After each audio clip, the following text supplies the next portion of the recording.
Everybody, I'm gonna show my face. Oh yeah. Hello everybody. Today we are playing or reacting to a video. So this video is called Evolution of America Army Uniforms Animate History. I do give credit to this man. Just kidding, I don't really sponsor anything. I'm just making videos. My last video was 6 months ago. I'm sorry, guys. I left you 6 months ago. I'll get back to the community. I need some time from YouTube. Been making videos like crazy left and right. So yeah, I'll make this video and then I'm gonna wait. You guys can wait for this one more day and then I'll make more videos. Is that good? Please, because actually, let's react to something else because the American things, I think, can come later because I love the Americans. Here's the difference between new and experienced players. New players in Lost Crusade will crusade without even a level 3 factory barrel. Boring.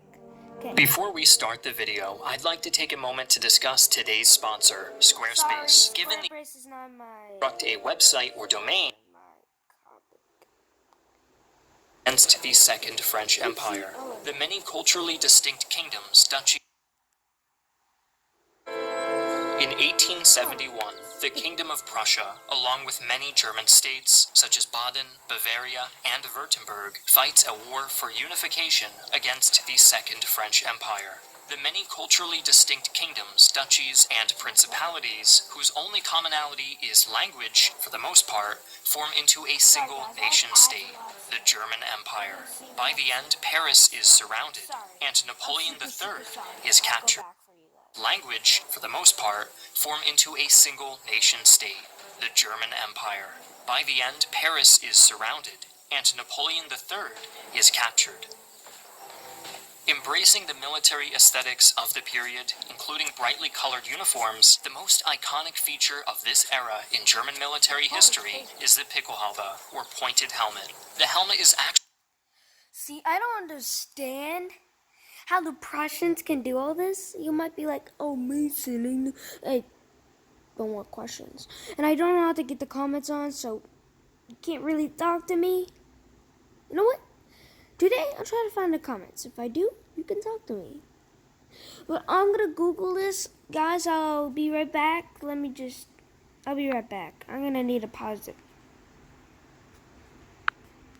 Can't pause the video. Yeah. Guys, sorry, it paused about more than 1 minute. Sorry, I forgot. If it wasn't paused, I'm sorry.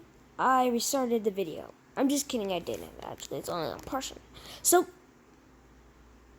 I don't think you heard this. If you did, I'm sorry, I'm gonna say it again. Like, subscribe, comment, and hit the bell. Please, that supports my channel. Thank you if you do. And also, can you please don't get any arguments or any bad comments? Please.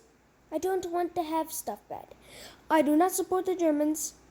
1991 to 2021, okay? If you think I support Nazis, you're crazy. Okay, let's get back to the video. Being attached via a screw thread that makes it easy to remove and replace with other decorations signifying different ranks or positions. Given the size of the German Confederation before unification, many different firearms are in use, such as the Prussian breech. Okay, dang it. Loading. Hey, I want to erase this. See this man right here, right? Right here. It's a Saxon. You can see right there. I must say it again. Saxon. Okay?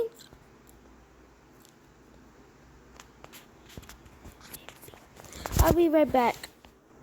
I'm not trying to be mean, but people who are blind, if you don't know this, S is... Oh, fudge. Sorry. S is 19, A is 1, X is 25, O is 15, and N is 11. Okay? You can count that. If you can't see, then you can Google it and hear it, okay?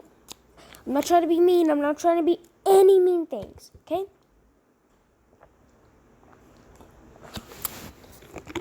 As I was saying, sorry, I was drinking Gatorade. I was thirsty. As I was saying, that's a Saxon, right? These Saxons are the first troops I ever seen with green uniforms. Let's get back to the video. Dresa needle gun, the Bavarian Portewildsgun, the Saxon Jägerbursche M1865, and many others. But the ambitions of Germany in the 19th century extend far beyond the shores of Europe. A single glance at the German colonial uniforms immediately shows a much greater commitment to practicality over style, with drab colors and simple designs featuring minimal decoration to distinguish officers from enlisted men. The expensive Pickelhaube is often replaced by a slouch hat with a prominent cockade, while practical additions such as bandoliers and adjustable pouches are much more common sights. Like other colonial powers, Germany makes extensive use of native levies known as askaris. These men wear even simpler uniforms made of khaki, in contrast to the more expensive corduroy worn by German troops stationed in the colonies. Officers who could actually afford to have their clothes laundered on a regular basis still wear more elaborate outfits made of white or gray wool, with decorative piping on the wrist. I just realized I have a video 36 minutes long and it's completely bad, but please like and subscribe and comment. Never mind, don't comment, but please like that video. So yeah, thank you if you do. To distinguish themselves from the... Oh, you don't even make the bell. The bell's kind of useless. All it does is just give you annoying notifications. But if you do, thank you. Soldiers. Lastly, the German troops operating in East Asia wear khaki uniforms that are adopted. If you supported me from the first video I ever made, thank you so much. If you stopped watching, I'm sorry. I just haven't made that much videos a lot. So, yeah. Did from several other designs. Also, if it's parents, I'm sorry. I gotta say, thank you more than kids. But still, kids support me too. Thank you, all of you. Teenagers better not criticize my age of videos. I love to watch videos. And I love to make videos. Okay. And recolored to help men deal with local temperatures. As we move into the Great War, we immediately see a reduction in flamboyant decorations and bright eye-catching colors such as blue and green. I told you! The Pickelhaube remained standard issue until 1960. Oh yeah, 1915. Yeah, I don't really see 1915. Okay. But the leather construction is simplified to one of sheet steel, which simultaneously gives better resistance to shrapnel and other hazards. Within just a few months, forms for mass production has completed hazards. Within just a few months, the need to simplify uniforms for mass production has completely overtaken even the most long-established army traditions, and there is little to distinguish the officers besides a few details. The Pickelhaube is still worn during ceremonial occasions, but most officers prefer simple caps known as Feldmütze. During 1916, a new, simpler, all-metal helmet known as the Stahlhelm starts to replace the Pickelhaube as the standard infantry headgear. Meanwhile, the Gewehr 98 has become the standard issue rifle, a bolt-action design that would remain in service until 1935, at which point it is replaced by... My videos, I don't know how to make ads, and I don't know how to do that. So, you don't really see ads on my videos. Carabiner 98K. The next year will see the issuing of canister gas masks, which limits the effects of chemical warfare. And the Stihlhandgranate will make its first appearance. Also of note is the MP-18, carried by the Sturmtruppen. This is one of the first submachine guns issued to troops in large numbers. But after its defeat in the First World War, this is what the German army looked like. Well, besides for the 100,000 soldiers, down from the 1.9 million in the First World War that they were allowed to keep for defense purposes. These men were part of the Reichswehr, or Realm Defense Force, and their uniforms are as basic as you might expect. I do not support the Weimar Republic. There's a few reasons. I want to tell you this. If you don't want to hear this, you can skip by linking a time lapse on the video comments. If one of you could do that, please, and thank you. If nobody wants to hear my rant. 1, there's a bunch of parties in there and I don't support them. 2, the Weimar Republic was corrupted. And 3, they literally cheated the corruption and they mostly went Nazi. So yeah. The Stahlhelm has completely replaced the Pickelhaube, and apart from minor visual modifications, it will remain in I support them from 1933. That it counts as German Empire for some reason. And that also accounts as 1939 to 1945 and the communism version of it. So I only support them during their democracy. Common use until 1992. The German rearmament programs of the 1930s give birth to a slew of new uniforms, representing the many different branches of the revitalized Wehrmacht. While the simple designs used by the Reichswehr are retained in some capacity, branches like the Fallschirmjäger paratroopers. Now, I don't support them. Again, if you baby boomers are gonna say that, no, I don't support them. Okay? I almost woke up my dogs. So, this looks cool. That's to me. If you don't like it, you don't like it. You don't need to say, oh, amazing, that's bad. That's your opinion. That's my opinion. You have your own. If you want to be like, oh, no, man, I would literally take your comment off of my video. Nobody will see it. So do not, I don't even think you can take our comment off, can't you? Please comment down below if you can or cannot. Thank you if you do. Also, it's late night. You want to see it?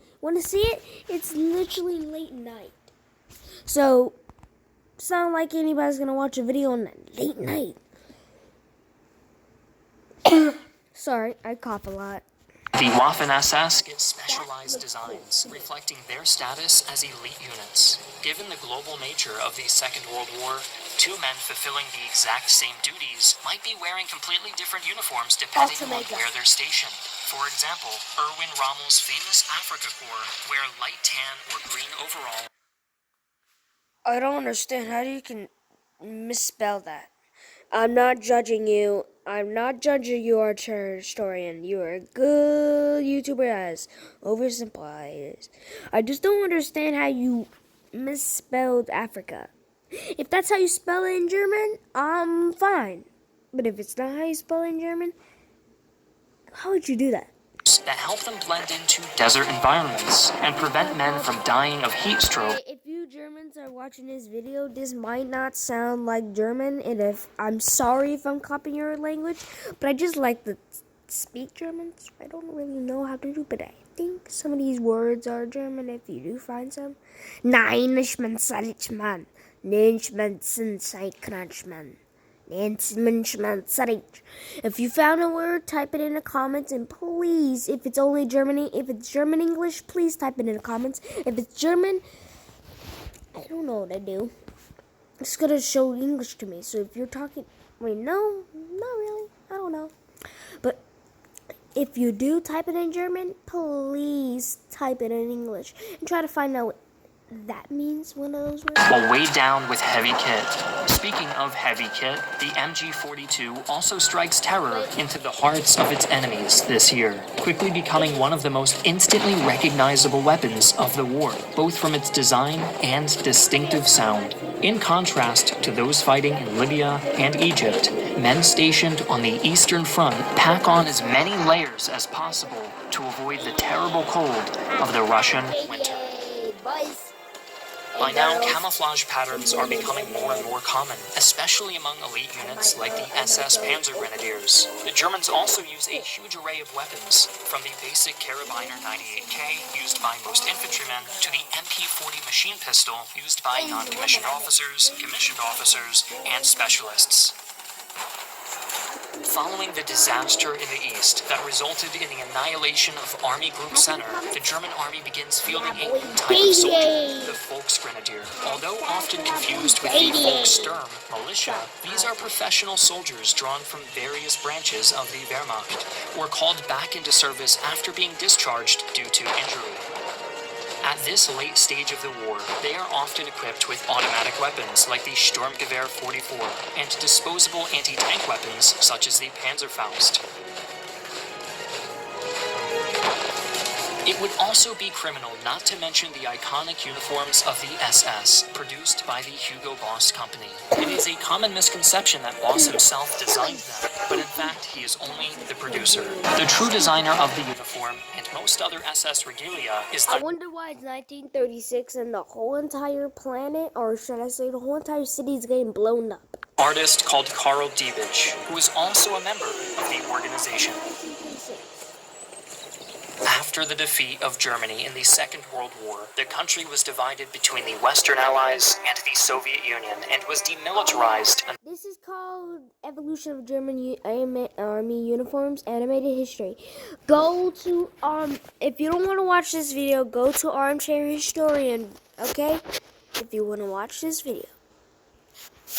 Until 1954. But after West Germany joined NATO, they were allowed to create the Bundeswehr, a citizens' army, whose simple uniforms are designed to emphasize their duty as defenders of the new German democracy. Naturally, these new uniforms are purposefully created to bear no resemblance to Nazi iconography, and even the Stahlhelm is redesigned to look less like the version worn by the Wehrmacht infantry. Their equipment remains mostly German manufactured, however, with the Heckler & Koch G3 becoming the standard issue battle rifle in 1959. East Germany also has its own military, known as the National Volksarmee, or National People's Army. Armed and equipped by the Soviets, the NVA is regarded by many officers in NATO as a highly effective and well-trained. That uniform looks like a suit, boss. You don't even know what the you're supposed to wear. Boy, I know there's pockets for the ammunition, but isn't there supposed to be an ammo pouch belt for the AKs? Because in our country, we do have magazines in our pouches.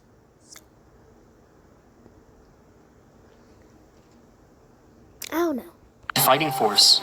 Unlike the Bundeswehr, the NVA uniform is surprisingly similar to that of the old Wehrmacht.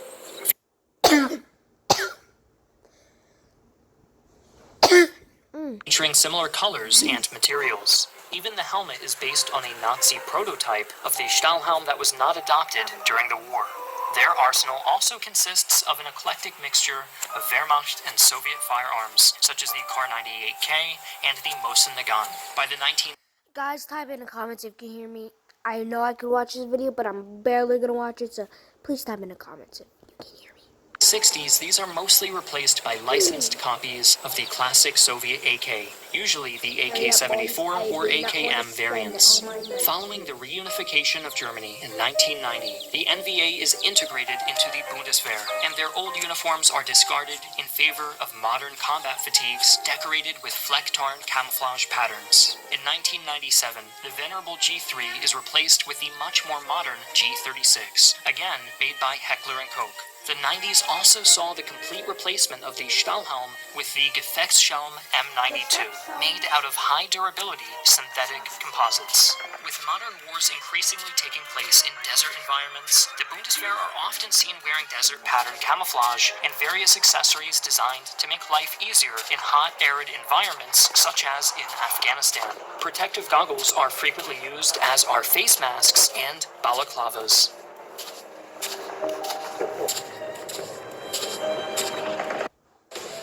We are most close. I don't care about that. We're already done with the video anyways. He's not going to show us anymore. Thank you for watching all of that with me. It took me a while. Oh, wow. It took longer than you. Okay? Thank you for watching. Support me a lot by liking, subscribe, and comment, and hit the bell if you want to or need to. Well, I don't think the need part really is there, but if you want to. So, I'm looking for once. Bye.